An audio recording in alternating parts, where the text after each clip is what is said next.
dykkerskole, som ligger i Hørve, her i Nordvestjylland. Og vi har 6 kilometer ud til ud mod vest, hvor vi dykker primært ude ved Havnsø og bruger det som basis. Eller også så har vi omkring 12-15 km, lidt afhængig af hvor vi kører hen, hvis vi kører mod øst. Og så dykker vi inde i fjorden. Move Up er sådan lidt min drøm om, hvordan man kunne lave en dykkerskole i Danmark. Og det skabte en kæmpe interesse for mig. Og så startede jeg langsomt fra at blive fritidsdykker, og så bevægede jeg mig over i den professionelle del af dykning. Jeg startede med at være dykkerleder og divemaster.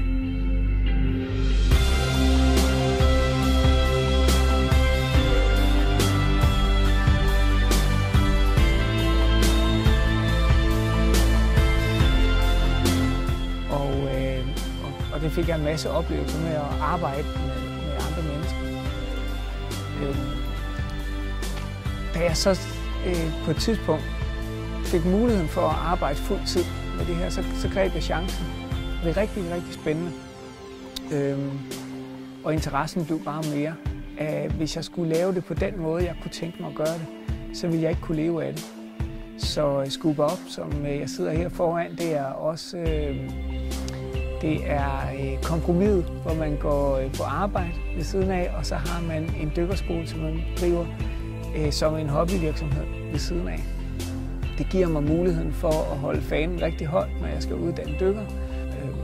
Så det er jeg rigtig glad for at kunne sige, at kvaliteten for os, de dykkere, som vi uddanner, er rigtig god.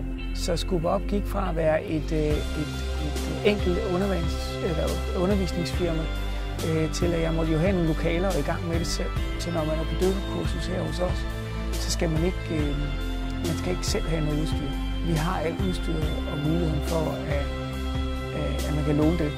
Det fællesskab, som er her, synes jeg er godt, fordi det gør, at folk mødes, som ellers aldrig ville have mødt hinanden. Jeg synes, at det giver muligheden for at slippe hverdagen og tage en tur i en anden verden, som er vægtløs og hvor der gælder nogle andre regler.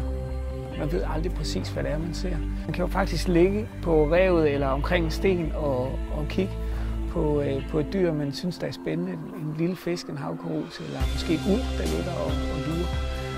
Og så er det, der optager en. Det er det, ens lygte lyser på.